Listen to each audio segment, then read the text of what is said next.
दोस्तों, अभी यूएनओ में जो बैठक हुई है उसके जनरल असेंबली में इटली के पीएम मेलोनी ने भारत के लिए इतनी बड़ी बात कही है जो अब तक किसी प्राइम मिनिस्टर ने इतने निडर ढंग से पहले किसी ने नहीं कही।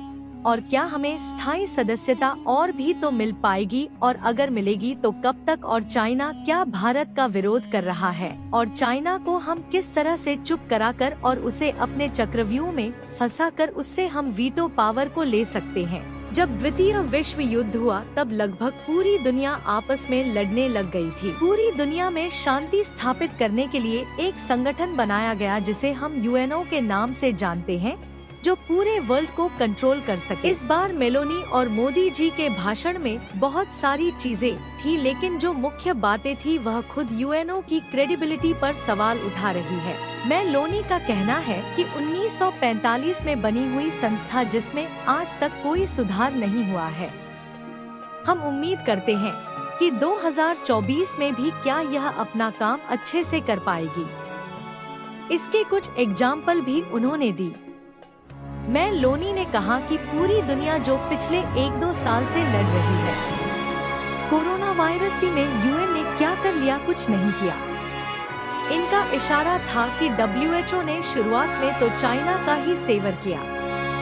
अगर डब्ल्यूएचओ सचेत रहता तो दुनिया का यह हाल नहीं हुआ होता।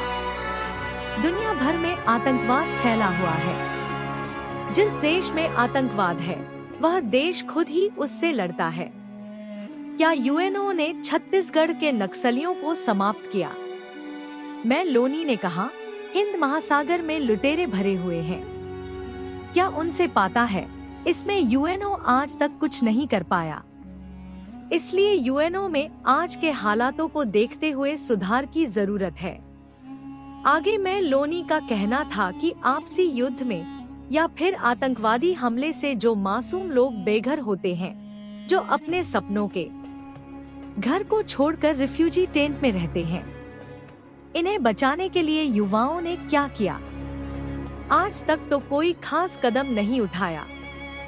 क्या मैं धोनी ने कहा, भारत ने विश्व शांति के लिए बहुत कुछ किया है। मेरी सबसे बड़ी मांग है कि भारत को सुरक्षा परिषद में स्थायी सदस्यता यानी वीटो पावर देनी चाहिए, ताकि वह दुनिया में फैली अशांति का समाधान निकालने में दुनिया की मदद कर सके। पूरी डेवलपमेंट क्या? इटली के पीएम जॉर्जिया मेलोनी ने कहा, तुर्की वह मुस्लिम देश है जो भारत का विरोधी बताया जाता था। तुर्की ने कश्मीर के मुद्दे पर भारत का साथ नहीं दिया। वह पाकिस्तान के साथ मिलकर भारत के खिलाफ दुष्प्रचार करता रहा। तुर्की हमेशा से भारत के दुश्मन देश पाकिस्तान की हाँ में हाँ मिला था आया है। ऐसे में दुनिया में कोई भी देश ऐसा नहीं होगा जो ऐसे देश की मदद के लिए आगे आए जो उसका विरोधी हो। लेकिन भारत बिल्कुल भी ऐसा नहीं है। जब तुर्की पर मुसीबत आई तो भारत ने बिना देरी किए मदद का हाथ आगे बढ़ा दिया था। तुर्की को जब मदद की जरूरत थी तब यूएनओ सिर्फ अपने ऑफिस में बैठकर देखता रहा। यहाँ तक कि तुर्की जिस पाकिस्तान के साथ हमेशा खड़ा रहा, जब तुर्की को पाकिस्तान की जरूरत ही तब पाकिस्तान ने भी अपने हाथ पीछे खींच लिए थे। आपको बता दें, तुर्की में 7.8 तीव्रता के तेज भूकंप के कारण जानमाल का काफी नुकसान हुआ था। तुर्की में आया भूकंप इतना तेज था कि कई बड़ी बड़ी इमारतें ताश के पत्तों की तरह ढह गई। उस समय भारत के द्वारा तुर्की में रेस्क्यू ऑपरेशन चलाया गया था कि मलबे में फंसे हुए लोगों को बचाया जा सके।